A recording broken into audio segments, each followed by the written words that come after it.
What's up, YouTube? I'm Brett from Rants. As always, guys, if y'all enjoy our content, don't forget to like, subscribe, share, and leave a comment down below. Don't forget to check out our sister channel, Rants Reacts, where Lance and I, we react to our favorite music and, give some reviews maybe from time to time, good and bad.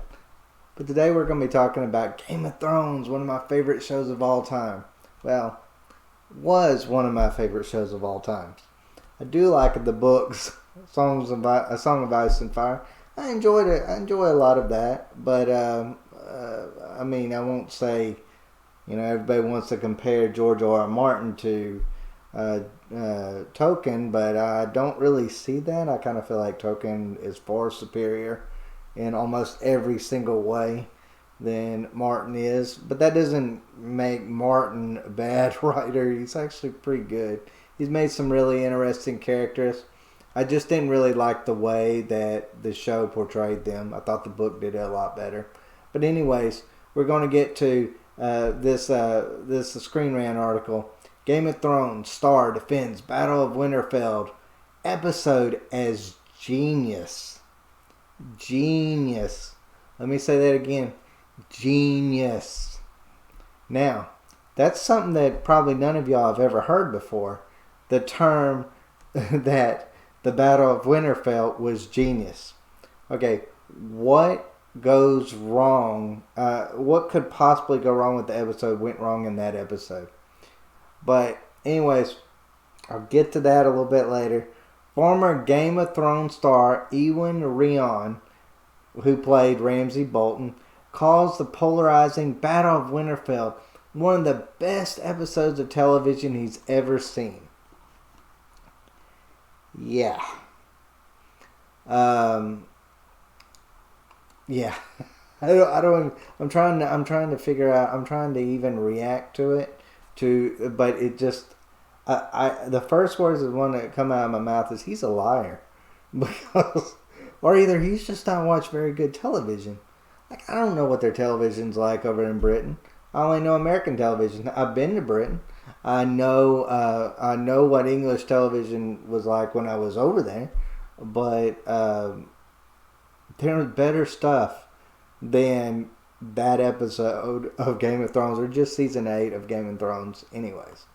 But in a new interview with NME, Rheon, I know I'm butchering that name, become the latest Game of Thrones star to share his thoughts on the controversial final season.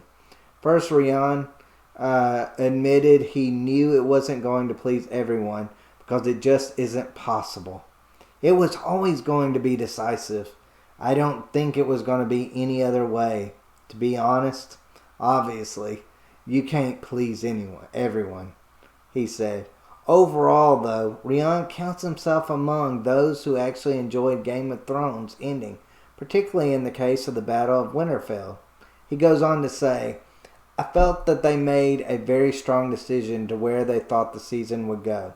And I think they went with it and told the story really well. I thought the Battle of Winterfell was absolute genius. The best television I've ever seen. I thought it was really brave and they went for it. Well, Rheon, let me pick apart what was wrong with that, since you obviously either didn't watch this episode or just, I don't know, I guess you'd just be one of the few that actually just truly just love season 8, which you're in a really, really small minority at that point. Let's start at the beginning. The lighting was terrible. Made that, and if that wasn't bad enough, the way that they treated the Dothraki, very first episode, I guess it was supposed to look cool when they ride the Dothraki swords, and then they take off into the night to go kill White Walkers and whatever, the army of the dead. Didn't make any sense at all. Why? You were in a castle. Let them come to you. Like, what was the point? Like, you have a massive army of thousands upon thousands of them, and then you got a few hundred Dothraki. I'm supposing a few hundred Dothraki. maybe 1,000, maybe 2,000 Dothraki. You're going to just send your cavalry just to, I don't know, try to go through an army of the dead and think that you're going to take them out that easily? That's garbage. That was garbage decision. It's stupid. Stupid from the very beginning. Another problem that I had with that episode was, there was nothing decisive about it. There was nothing interesting about it in the fact that there was no character deaths that really were all that shocking. Like, there just wasn't. Like, you could say maybe one major character died, but I kind of disagree with that. But as far as, the major characters would be in a Titan, you would think, okay, there's no way they're getting out there fixing to die. And then it would just cut away. And then all of a sudden they would be saved the next time you see them. That didn't make any sense. You don't get overrun. We've seen in too many episodes of Game of Thrones where the army of the dead just overran people. And they just ripped them limb from limb. And it was brutal. And it was good television. If you like that kind of stuff, zombies and stuff, but it wasn't. They weren't going to bum rush you and then just let you just murder them or hold them off for that. They're going to bite your head off. They're going to go for your throat. They're going to rip you from basically limb to limb. Well, that didn't ever happen to any of the main characters. Another problem of that was, when Sansa and Tyrion and all the people, they sent them down to the crypts of Winterfell. Well, now you cannot tell me that if you have half a brain and that was really happening and you knew they were bringing that the leader could bring back the dead, the first person you would not want your loved ones to be would be in crypts. That is so stupid. The only reason why that was logical in any way was so that it could happen and would look cool on the show. It wasn't logical from a human standpoint or a logical standpoint, but it fit the show's narrative.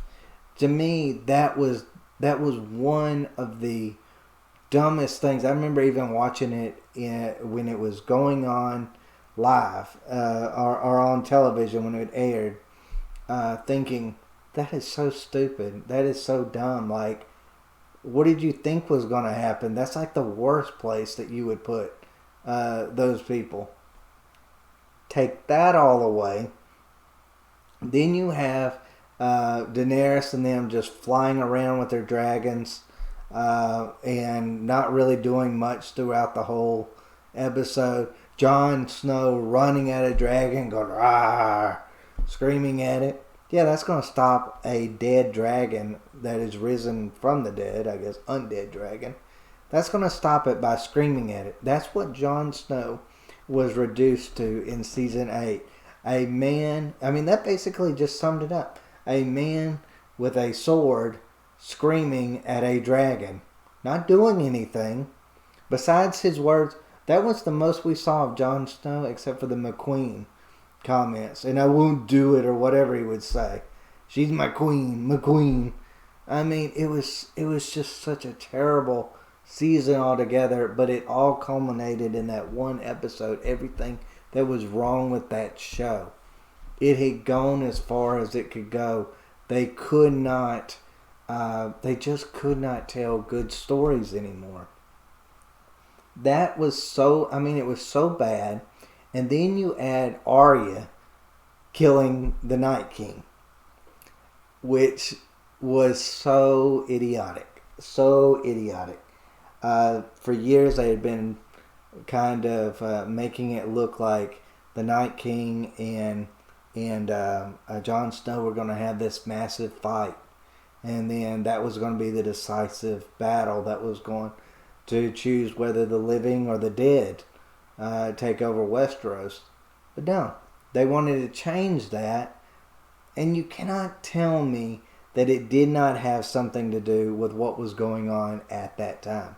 The Me Too movement was strong. They wanted to put Arya and Sansa at the forefront, and that was their way of doing it. They wanted to make Jon Snow a submissive, weak character, while you make Daenerys the strong figure, and you make Sansa the strong figure, and you make Arya the strong figure that saves the day. Did not make any sense to doing that. Another problem that I had with that episode, what did Bran do? What did Bran do? He was supposed to be the one that was going to take down the White Walkers. He was supposed to have been the threat. The threat. But why was he a threat to the Night King exactly? He didn't do anything. The only time that they showed him doing anything was he warped into a bird, and then for some reason, knowing the future, was going to send Theon to his death. If he would have just waited a few seconds later, Theon would have still survived. I mean, I just felt like there was so many things that was wrong with that episode. There is no logical human being that could look at that and go, you know what? That was great. Best television ever. No, it wasn't. It was the worst television ever. It was the worst season ever. It was the biggest flop in television history. So, when this guy, when Ramsay Bolton gets up there and he tries to say that was one of the best things that he had ever seen, and that he enjoyed actually season 8, I have a hard time believing him. I don't know why he would still go out there and say stuff like that, though, even though he died in season 6. And so, he had like a good 3-year run on the show. He was an awesome character. He was a bad guy that was definitely one of the more memorable bad guys. I mean, I hated him almost as much as I hated Joffrey. I mean, they were like neck and neck. And Joffrey was one of the greatest bad guys of all time. I mean, that's the way I look at it. Joffrey is just evil through and through. Like, I hated Joffrey with a passion. I mean, I was so glad when he died on that show. And I was that way with Ramsay Bolton. I was glad that Ramsay got what he deserved for everything he had done to Theon, for everything he had done to Sansa. I mean, for betraying the Starks, for, just him killing his stepbrother. It was a baby. I mean, and his stepmother, and killing his father, which his father deserved it. But the other two didn't deserve anything bad. I just felt like that was, I don't know, there were just so many things wrong with that. Now, if he would have got up there and he would have said, you know what, the Battle of the Bastards was the best he had seen. Fair enough. That was pretty good. That was a pretty good one. And, that would have made more sense because he was actually in that. And, so of course he would comment, highly of that. But for him to get involved long after his character is off the show, I don't really understand why. I highly disagree with him, but hey, we all have our opinions. Maybe he's got bad taste. Who knows? But as always, guys, if y'all enjoy our content, subscribe. We're on the road to 1,000. Take care, guys.